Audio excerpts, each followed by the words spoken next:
Oh, I'm on? Oh, I can start? Yay! Hello, everybody, and hopefully y'all watching at home. Nice to meet you. My name is Sonic Kick, and I am here to present my panel today, which is So You Want to Be an Ex-Yakuza, which will be a retrospective and look back at the Ryu Ga Gotoku franchise as a whole. So, yeah, I think we can, since we have the good, we can go ahead and get started. So first off, you're probably thinking, what the heck is this panel? So like I said, it's a retrospective of the Ryu Ga Gotoku series. It's formerly known as Yakuza now. It's a story how a failed localization is now one of Sega's most popular franchises worldwide. This will also have a little guide of how to get started, what games exist, and how you can play them. This panel is open for newcomers, fans, or to look back and gain context. And there will be no major spoilers. I just realized I didn't put any spoilers at all, other than maybe the basic premise and if a game exists. So, I forgot. I just put that in there out of context. Before we start, follow Crop Yakuza memes on Twitter. So, Yakuza. What a name. So, if we were gonna start from the RGG series, we have to start from humble beginnings. Well, the original concept for Ryu Ga Gotoku was pitched by a man named Toshihiro Nagoshi. He was a computer graphics designer at Sega, and he joined around in 1989. And he started working at AM2, worked with Yu Suzuki on games like Virtual Racing, Daytona USA, and Shenmue. And he became CEO of Amusement Vision and went on to create games like Super Monkey Ball and be involved with F-Zero GX. So he had an idea that his next game was to focus on the Japanese market, specifically Japanese adult males. And quoting, in order to bring change to Sega, they had to forget that Sega NES, which would be because Sega was so rooted in the arcade days and that sort of mentality, they would have to kind of do something new. So he made this pitch from scratch, not really having any template, and he kept pitching this game at certain meetings. He was getting rejected because people are like, what the heck is this? Why? I think one of the things I saw, especially when he was talking about it, was people were saying, you can make anything. You can literally make anything, and you create this? Which is you want to create something new? And sometimes people will get flack for you for it. So even still, he kept making this pitch better. He still was rejected, and when he finally approached a meeting featuring Sega Sammy's president, which Sega and Sammy were kind of they merged together around that time. So he went ahead in that meeting. Nagoshi actually snuck in his pitch for that game, which was formerly known as Ryu Ga Gotoku. Everyone was mad. But Hajime Satomi really loved it, and he's like, let's go forward on this. So, yeah. So, the name Ryu Ga Gotoku means like a dragon. They actually had several different names for the project, and Nagoshi just wanted the one that sounded the coolest. They were considering the Japanese title to be Ryu no Goshi. Ryu no Gotoshi. I messed that up. And like Nagoshi said, I don't care if everyone thinks I'm an idiot, we're going with Ryu Ga Gotoku. And in interviews, he would constantly, Japanese interviews, he'd constantly act as wait a minute, that's not right Japanese. He didn't care. It sounded cool. When it came to the budget of the game with Masayoshi Kikuchi, when they tried to pitch it, it was actually twice the amount that he expected. And Sega went and allowed it. They were still angry about it. When they did more presentations, they were getting more money, and I just realized I put a curse word in there. That's my bad. But yeah, they ended up giving the team 3 times the initial estimate that they initially pitched. And and not to lie, this was a very stressful development period because since everything was felt so new and not used to what Sega was doing. There was people who ended up crying. Some of them ended up leaving the company. And infamously, if Nagoshi said if Ryu Ga Gotoku failed, he would leave Sega altogether. Well, that didn't happen because Ryu Ga Gotoku, the first Ryu Ga Gotoku game was released on the PS2 back in 2005, yes. Back in 2005, I wanted to make sure I got that right. And they predicted maybe they'd sell about 70,000 units, and their case for the worst was 20,000, but they ended up selling fast and eventually led to 1 million copies sold. So yeah. So who is the protagonist of Ryu Ga Gotoku? Well, that would be none other than Kazuma Kiryu. His birthday is June 17th, 1968. His Kazuma means Kazu meaning lone and Ma meaning horse. He was kind of based off of Nagoshi himself and like his personal struggles. And this is an ex-convict who returns in 2005 to the city of Kamurocho. He gets caught up in a series of events due to his considerate actions, and that's how the story goes from there. His tattoo, usually with Yakuza, they have not really anymore, but especially back in the day, their tattoo was very important to them. So Kiryu's tattoo is a dragon grasping a pearl, and the pearl contains a Sanskrit character for the year of the monkey, referring to his zodiac year. And he retains a great spirit. He's determined. He has a very, very, very stubborn mindset. You would know this if you played the games, and he has a heart of gold. So Kamurocho, this is the city where most, if not all, the Yakuza games will either feature or take place in. This is based off the real-life district of Kabukicho. It's a red light district, like I said, every game. It's the headquarters for the Tojo clan, and there's different key attractions that you'll find there, like Millennium Tower, Theater Square, Serena, Stardust, the Champions District, West Park, Little Asia Hotel District, and the Club Sega arcades, which there should be multiple ones throughout the series. And one thing that's also really fun about the Ryu Ga Gotoku games is that, like we said, since these cities are based off real-life Japanese cities, this is basically, if you play these games, it's going to feel like Japanese tourism. So when you actually visit those places in real life, they look exactly like they do in the games, other than maybe certain things are a little changed. Yeah, there might be there's a clown man. There's a giant cone in Kamurocho for no reason. I don't think you're going to see that giant cone in real life, unless they make it. Okay, good. Giant cones do exist in Japan. Okay, good. Not necessarily in that spot, but they're common. Okay, good to know. Thank you. So, I forgot. I should have not transitioned to that because I was trying to spoil it. So, Sega of America was looking at this game and they're like, yo, this looks sick. This is going to be awesome. We should localize this. And in 2006, we got Yakuza for the PlayStation 2. Derogatory.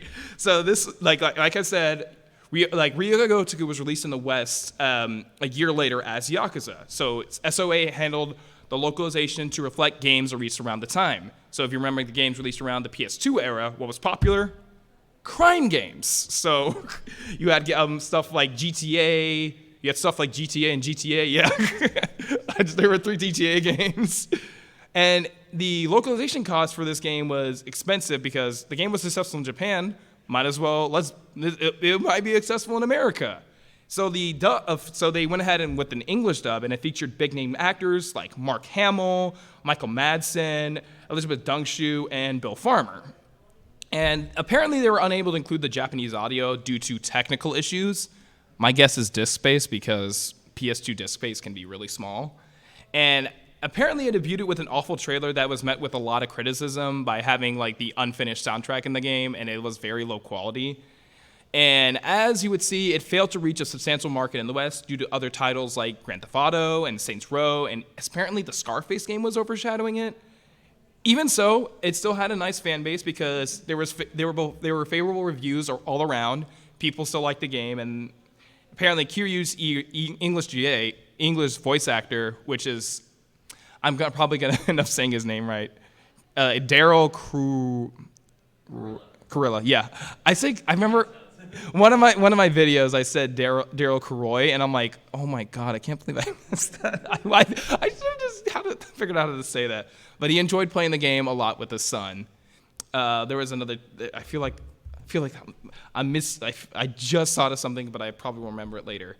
Even so, in Japan, they saw since the success of Yakuza, if it was so good, why isn't there a Yakuza 2?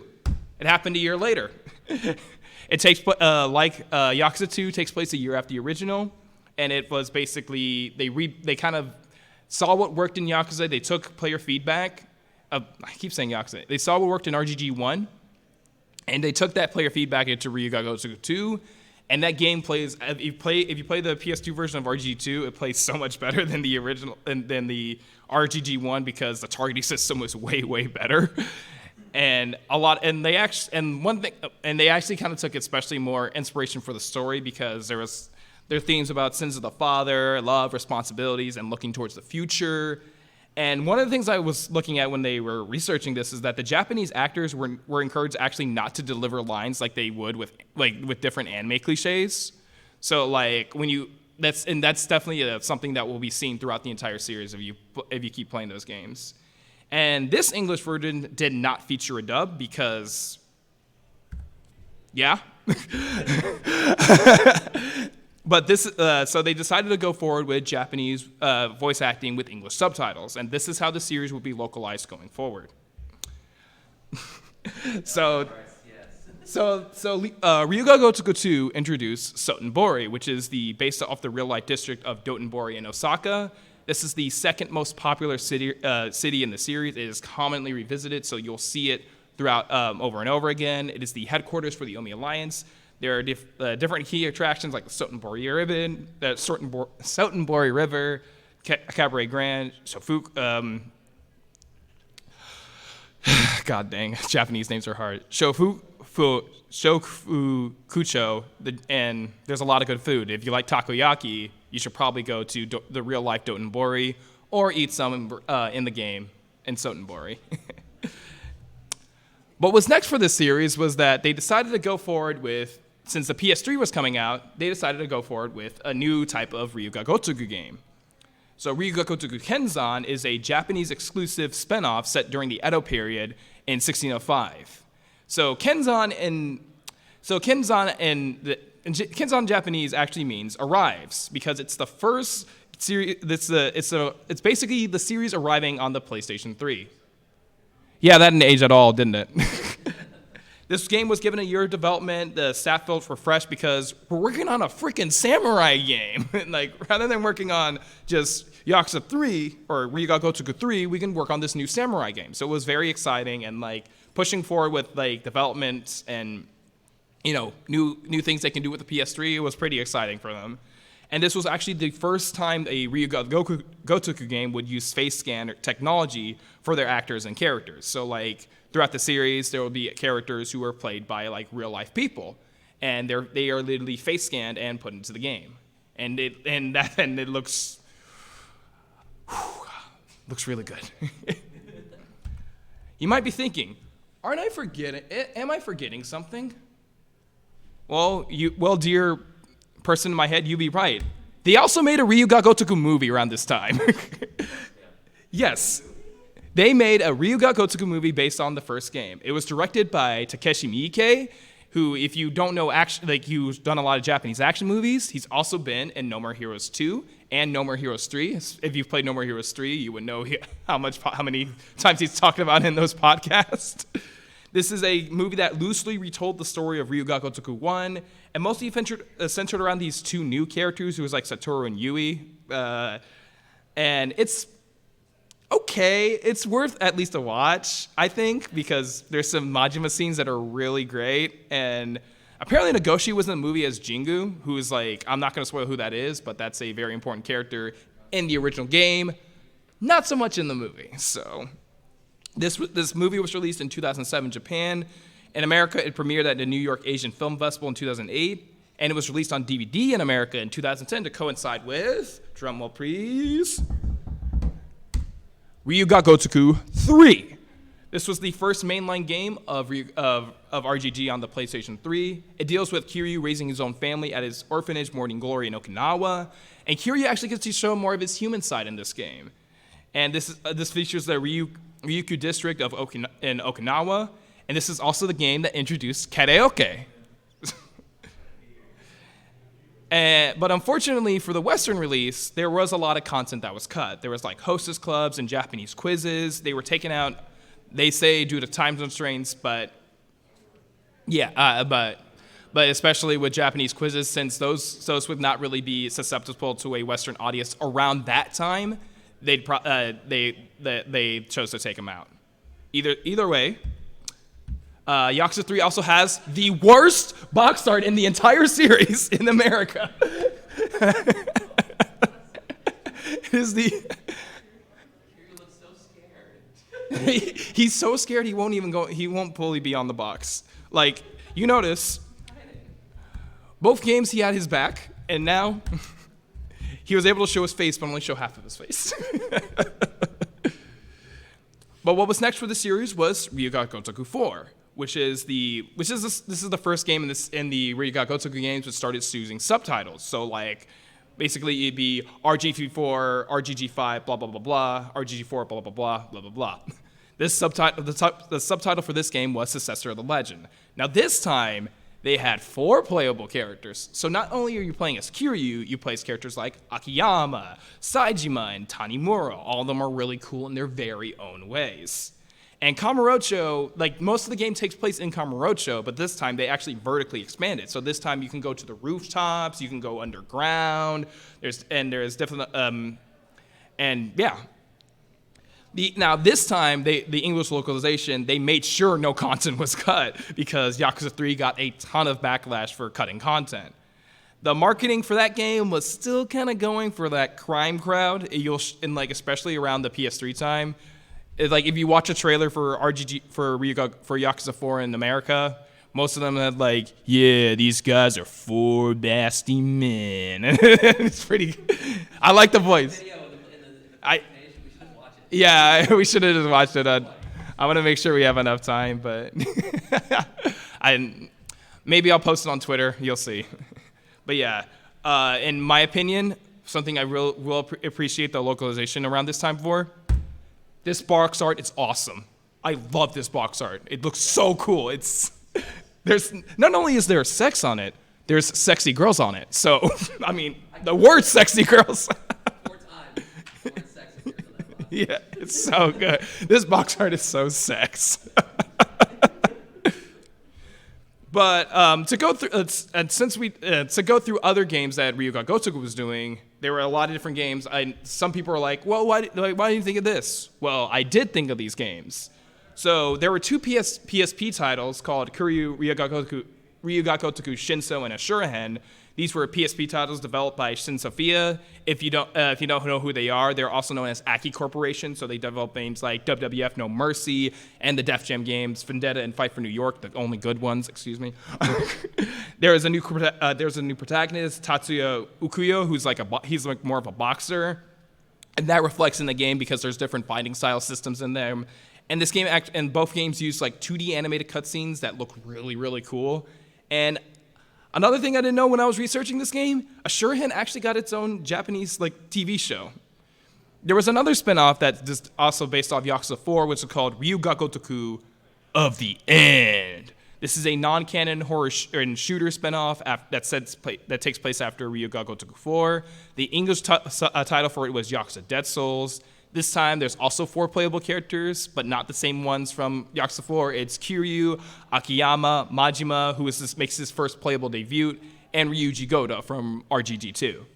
This game was initially delayed due to the earthquake happening in Japan at the time, and it was released in 2012 in the West and was the last game to be localized by the original team at Sega of America.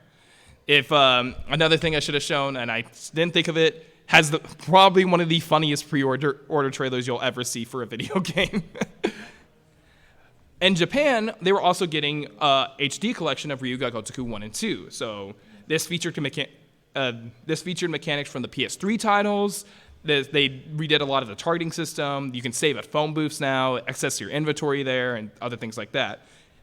Ryu Ga Gotoku 1 and 2 HD is also the only Ryu Ga Gotoku game to be released on a Nintendo console, the Wii U. That's how that, as you can see by the crowd, that is the reaction the Wii U gets. There was also another game that RGG Studios was developing called Binary Domain. This is a third-person shooter with robots, and it featured voice commands in this game. But unfortunately, if you're British, this game hates you. Yeah. because those voice commands, you have to make the most English accent for them to actually pick up. It's a good game, all things considered. I heavily recommend you play it because it's like, it usually goes on sale on Steam for like $5 usually. It's really cheap. But it did, of course, it didn't sell very well in the US. But in Japan, this was the first game where the team was officially titled Ryu Ga Gotoku Studios. In Japan. We'll get to the Western ones. What was next for the Ryu Ga Gotoku team was Ryu Ga Gotoku 5. The subtitle for this was Fulfiller of Dreams. Yume, as you would say. That's my shout out to Tortilla, who's you gotta chase that Yume. This, like I said, biggest game in the series. 5 playable characters this time. Akiyama, like not only you play as Kiryu, but you play as Akiyama, Saejima, Shinada, and for first making her playable debut is Haruka, who's been around since the very first game.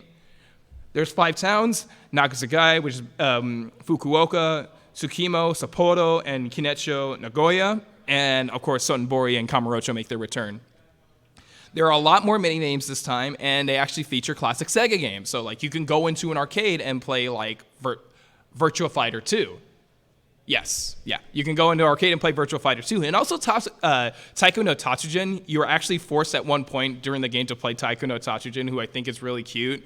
And another why I love that section of the game story-wise is because when you actually notice like certain things about like the character you're playing against, you can see how they play, and that's something interesting. I don't want to spoil it too much, but unfortunately for Sega of America, the localization was initially canceled due to being very big because also they looked at the sales of Dead Souls and this next game is like super huge. They're like, I don't think we can do this. But luckily for us fans, this was released in the West in December 2015, 3 years afterwards, because Sony partnered with Sega because Yakuza, like around the time Gio Corsi, who was at Sony, had this campaign called Build the List. So like people on Twitter can request what games they want to see brought over. And Yakuza 5 was the most requested game for the campaign. So raise your hand if you were aware of the infamous wait for Yakuza 5's localization. Because there were so many memes, people were making so many memes around that time. And it was a very dark time for fans of the Ryu Ga Gotoku and Yakuza series, because we literally just ended at the zombie spinoff, and they're like, this is the last game we're getting. But luckily, that wasn't the case due to the fans. The next game that Ryu Ga Gotoku Studios would focus on was Ryu Ga Gotoku Ishin. This is a Japanese exclusive launch title for the PlayStation 4. This is another samurai spinoff that was set up during the late Edo period in 1866, which is the Bakumatsu period. Ishin means restoration. Then that's not. And by the way, if you see the samurai games and you see a guy that looks like Kiryu, that's not Kiryu. That's Sakamoto Ryoma. This also used characters who we know from the past games playing historical figures, and is another one of the more heavily requested games in the series to be localized. We'll get to that. What was next was Ryu Ga Gotoku 0. I'm pretty sure at least everyone's heard of this one, or you've seen a lot of memes about this one. This is probably the most popular title in the series, because number 1, it's a prequel. Number 2, the subtitle for this game was The Promised Land. It featured 2 playable characters, which is Kiryu and Majima, and they all have like 3 different. Each one of them has 3 different play styles. So it's kind of like you're playing. It's kind of like you're playing 6 different characters, which is fun.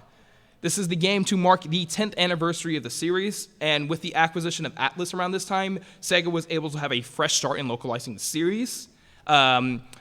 Localization producer Scott Strickard was basically I think was his first project, and he was basically given all the games and said, "Hey, this is your homework. Work on this." So, and then this game was released in the West in January 2017 and became one of the most popular games in the entire series and revitalized the RGG brand in the West.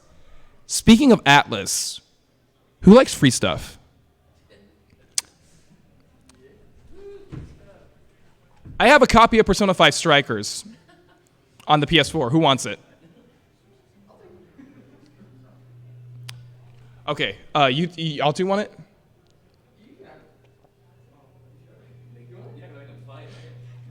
Someone get this off someone get this off my hands. Someone earned this because I need to get rid of this game.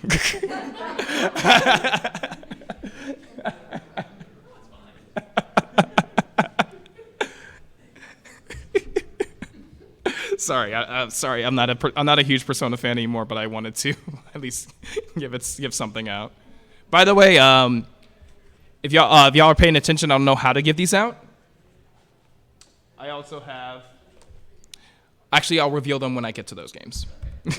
The next game in the series was Ryu Ga Gotoku Kiwami. This is so as the title would suggest, Kiwami means extreme. This is a remake of the first game. They added new sub-stories, around 20 minutes of new cutscenes that added context from Yakuza 0. So if like your first start was Yakuza 0 and you're going to Kiwami, this is going to make a lot more sense. And if you played the original and like you see these new cutscenes, they actually like they're really, really cool. It reused a lot of assets from Yakuza 0 because Yakuza 0 was kind of a Yakuza 1 remake in a way. So I just find that kind of funny. And the cutscene animations are also from Yakuza 1, which would be a thing with a lot of the Kiwami games. This game was released in America. Or the West. This game was released a few months after 0 at a $30 price point because like they were just like, we just made our fans pay for Yakuza 0. They paid like $60, so let's do a cut price point for this one. The next game in the series, one of the biggest ones in the series, was Ryu Ga Gotoku 6. The subtitle for this game was The Song of Life. This is the final game for the Kiryu Saga. In my opinion, it is the best game in the Kiryu Saga. Well, it's actually one of my favorite games of all time. I know a lot of people would disagree with that. To that I say, I don't know. You can have your own opinions. But this game featured Kiryu taking care of a baby who has Yakuza connections, and this game is all about family. This game also introduced the Dragon Engine, which would be the engine that a lot of the Ryu Ga Gotoku games would use going forward, which featured basically a new graphics engine, new sorts of seamless transitions from gameplay to cutscenes and things like that. A new town, which is Onomichi Hiroshima, which is probably one of my favorite towns in the series, despite its very lackluster design in mini games. But I just love looking at it. It featured also big-name actor Takeshi Kitano, otherwise known as Beat Takeshi, who's well known for Japanese action movies like Battle Royale, or he was also in the Ghost in the Shell movie, which is the new one, and also he's also known for his game Takeshi's Challenge. This game was released in 2016 in Japan, and it was released in April 2018 in America. And this game, I remember this game got initially delayed because I think it was going to come around February, and then they pushed it to April, and then it had to compete with God of War at the time. But despite that, this game was more pushed in U.S. markets, and it led to it selling just as much as it did to Japan over here. So that means very good. And you got my favorite one. I love this game. Also featured Onomichio, which is probably my favorite mascot in like anything ever. And if you play the sub story. And you even with and without the context, it's still funny. So after the Kiryu Saga finished, what was next for the Ryu Ga Gotoku franchise?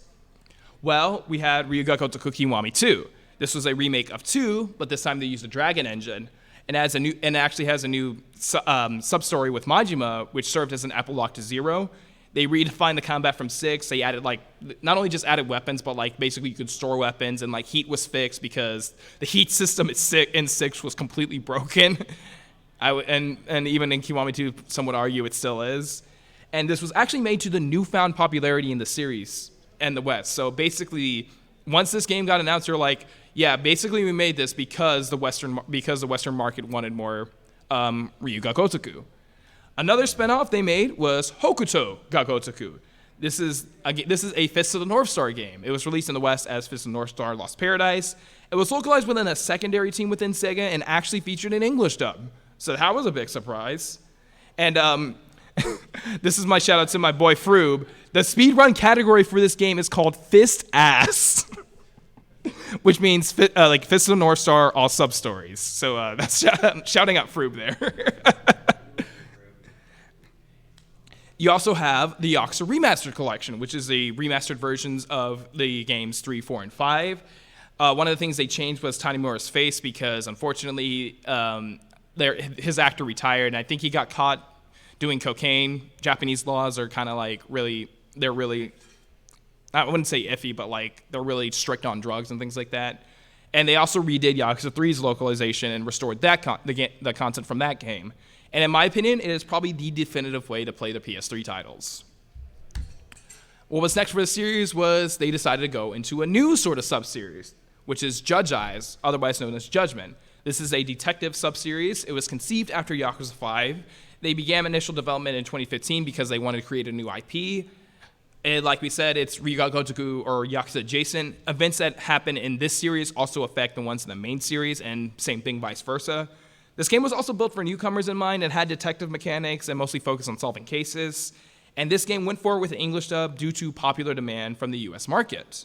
And there was an infamous controversy for this series that I think a few of you will know about, which is with Kyoei Hamura's actor, Pierre Taki. He was arrested due to cocaine use. And so the game was, in Japanese markets, the game was pulled from store shelves, and of course they had to replace him with a new actor. And I think it was one of the guys who played like one of the like grunts or whatever.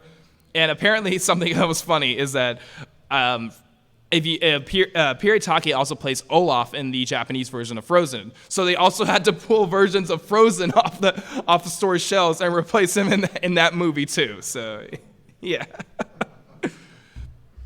Our protagonist of Judgment is Takayuki Yagami. He was born in 1983. He was face scanned and played by Takuya Kimura, who is a famous Japanese drama actor and K-pop singer. This guy's like really, really huge in Japan.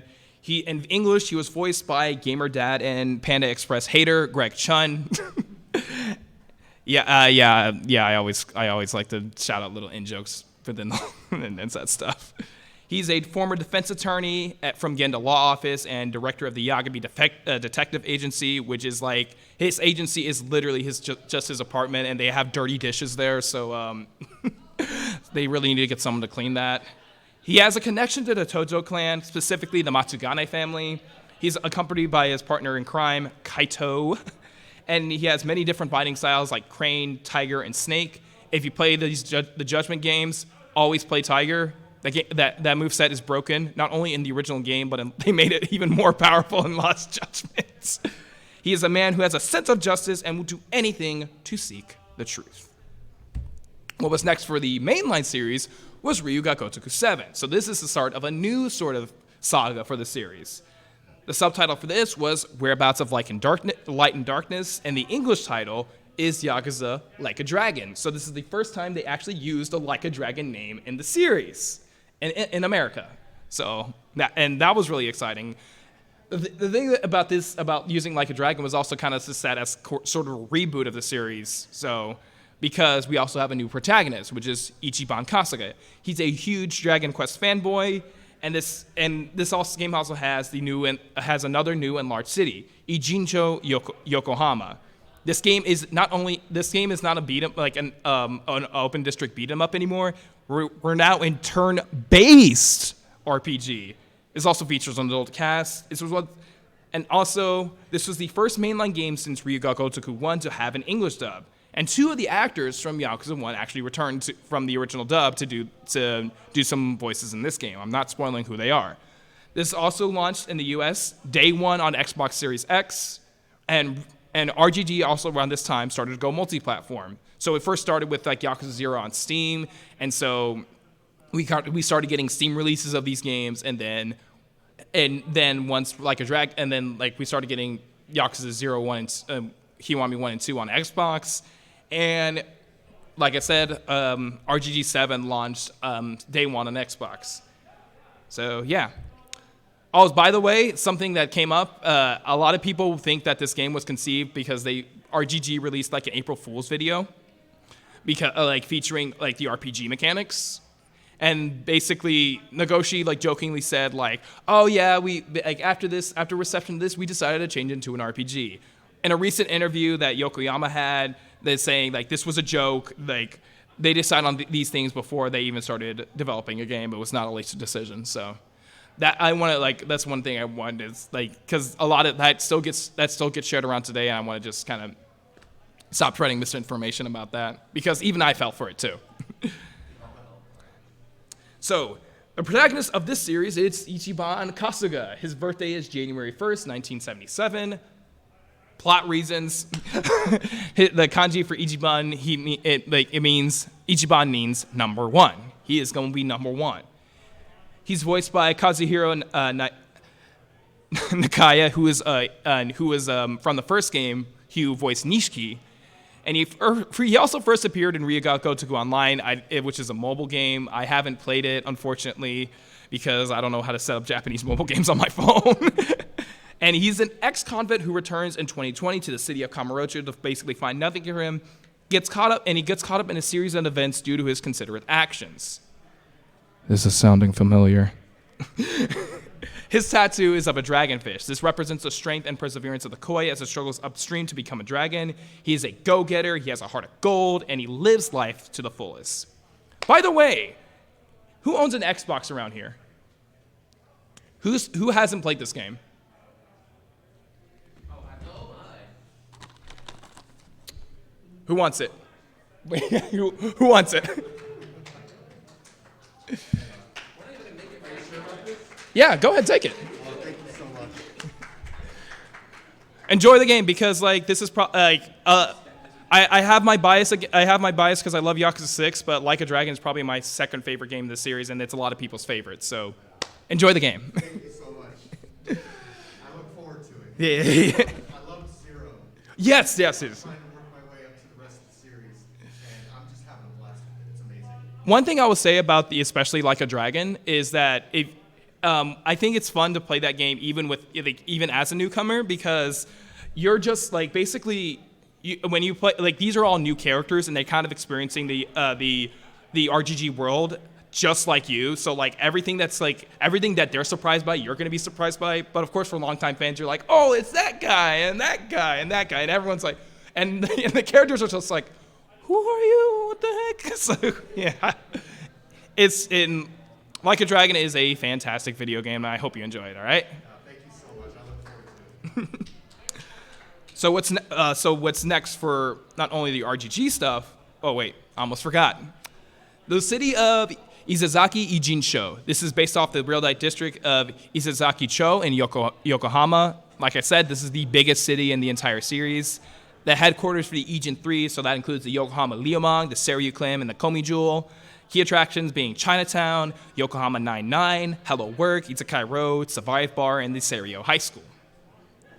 What's next for the entire surprisingly, we actually got a sequel for Judge Eyes or Judgment called Lost Judgment, and this was a direct sequel to Judgment. This featured new detective mechanics, styles, and skateboarding. They added skateboarding in this game, so already that makes it good. And since they had a Gene show, the story takes place there, and there was a major plot thread that happens in 7 that ties into this, and there's a lot of subjects about school, and tackles topics of bullying. Basically, Yagami comes in as like as like an advisor, and he's like basically comes in like with how do you do, fellow kids? That's basically him throughout that entire game. And this was the first Ryu Ga Gotoku game with a worldwide release. So that was exciting. We actually didn't get to so when the game came out, we didn't have spoilers day one. So yeah. This also featured a DLC campaign called The Kaito Files. And if you haven't played The Kaito Files and you played this game, go play The Kaito Files. I was genuinely surprised how great it was. So yeah, just to make sure. And who hasn't played Lost Judgment?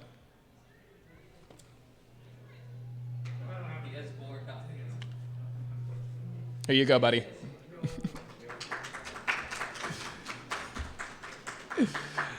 Sorry. I wanted to give out a few things, so yeah.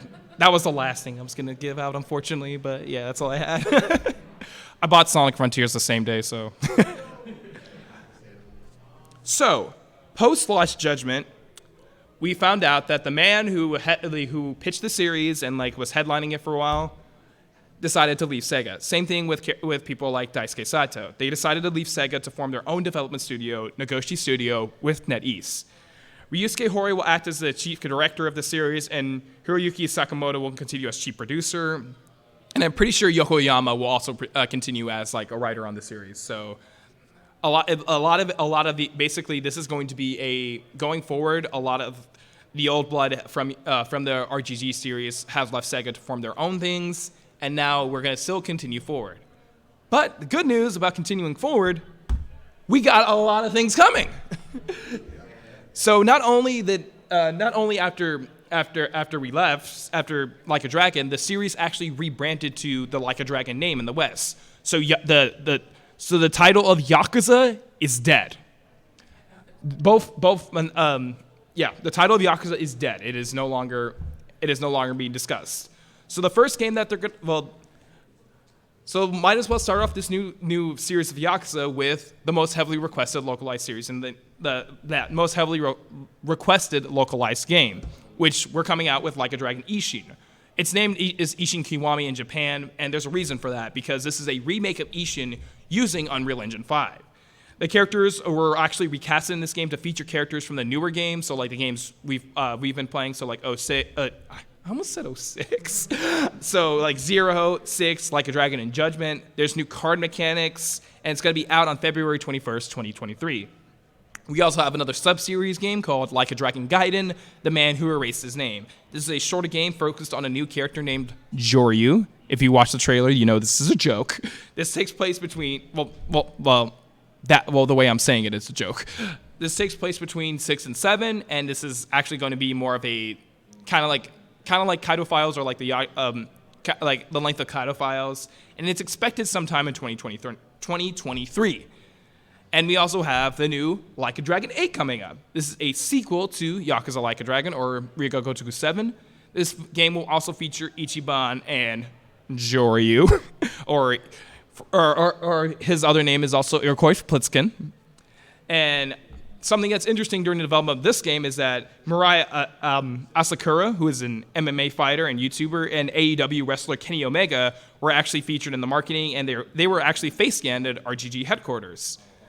So this was around during if you remember what's the whole thing that's been happening around Kenny Omega and the Young Bucks and some punk guy. Yeah, it's around the time they did it.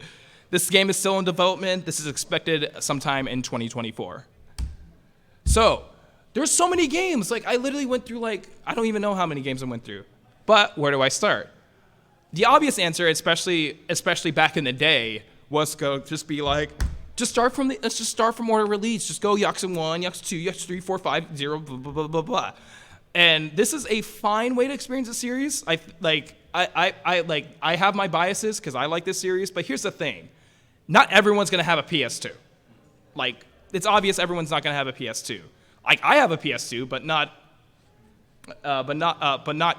Joe, who's probably upstairs. Most likely he'll have either like a PS4 or Xbox One. Like, if you need a much simpler and easier way that's cost effective and experience the story from beginning to end, I personally recommend chronological order. So you start from 0, do Kiwami 1, Kiwami 2, 3, 4, and 5, 6, and then I recommend you also play Judgment, Like a Dragon, and Lost Judgment, because all these games are available on modern consoles, and like they're easy to get. Well, yeah, they're easy to get. You can easily get these games. They're readily available. You're also like, but what if you're like, I have too many games. There's too many games in this series I want to play. In my opinion, if you want your one and dones, like if you was like, I want to play one of the games in this series and I just want to experience how it is, this is my recommendation. Either play 0, either play Judgment, or play Like a Dragon, because those are like probably one of the best quality. If you want to like experience what the game those games are, like what the series is kind of all about, those are the games I recommend. But if you're like, hey, this game looks way more interesting, or I just want to play the zombie one sounds fun or whatever, this one looks more interesting. Here's my thing with this. There is no shame in playing out of order. I know I'm going to be a bit controversial in saying this, because this is actually the order I played this series in, because I started with Yakuza 4, then I played Kiwami, 0, 6, Judgment, 3, then 5, Kiwami 2, Like a Dragon. Then I played the original PS2s and then Lost Judgment. So as a reminder, we all like video games. While I can give guidance, it's all up to you how you want to enjoy and experience the series. And one thing I also want to say is that the reason I kept putting like the directors and like producers of these games during this presentation is because like each one of these games actually had their own unique team and development behind them. They worked long hours to make the best games possible to the best of their abilities. And while the series was made with the audience of the Japanese adult male in mind, over 17 years it's evolved because in my opinion, Yakuza is for everyone. And like basically what I want to say is that this series has definitely evolved not only just from the Japanese adult male audience. I feel like this is a series that everyone can enjoy, which I really want to express that because it's also really funny. There's some different other things I want to shout out, especially if you're getting into the series. So like fan translations and mods. The music restoration projects, they're not really projects, they're just kind of, these are basically throughout the entire series, we had localized entries from 0 to 6. They featured their Japanese licensed soundtracks. They were replacing the US version with different tracks. Like there's a modern named Kanza and a few other contributors help restore those music in the localized versions that you can get in that you can easily install on Steam. Like if you look on the Steam communities, it's probably going to be one of the first things you see. So like if you don't play, and like my thing is, if you're not playing Yakuza 6 with the original Japanese score, which features Tatsuro Yamashita and is like tracks for Artisan, and like it is probably one of the most emotional rides you'll go on. You also have the Yakuza Restored patch for the PlayStation 2. This is the patch for the original PS2 version by Sowahan. They restored the Japanese dub, they retranslated the dialogue, and there's a lot of other patch notes they did. And they plan to do Yakuza 2 eventually. Also want to shout out Team K4L, which is because they also released a patch for Koryo 2, which is the second PSP title. Version 1.0 came out earlier this year. I got the chance to play it, and like it's really, and like Kiryu 2 is actually really, really fun. And they are working on the first game. And also there's other mods you can install, like if you want to put Larry the Cucumber in Yakuza 6, yeah, you can go ahead and do that. But yeah, that's kind of all I had for this panel. For people who kind of follow me, I have some upcoming projects. I kind of posted this earlier for my channel. I've actually been getting into wrestling, so I have like 2 wrestling videos planned. So I have like a game covering video covering WWE games I'm currently writing, and also another rivalry. Like if you like wrestling, you like rivalries. There was one that happened in 2020 that I really really like, so I want to kind of cover that. Of course, I'm going to review Sonic Frontiers. I'll probably do a Ryu Ga Gotoku video.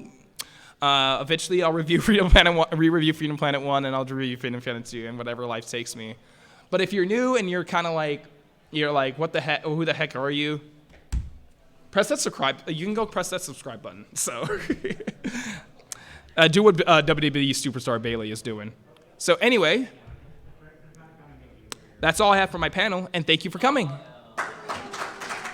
That art is done by the wonderful Shudo Shell, who's currently in the audience, so shout out to her. But yeah, thanks everyone. I don't know how to end, so.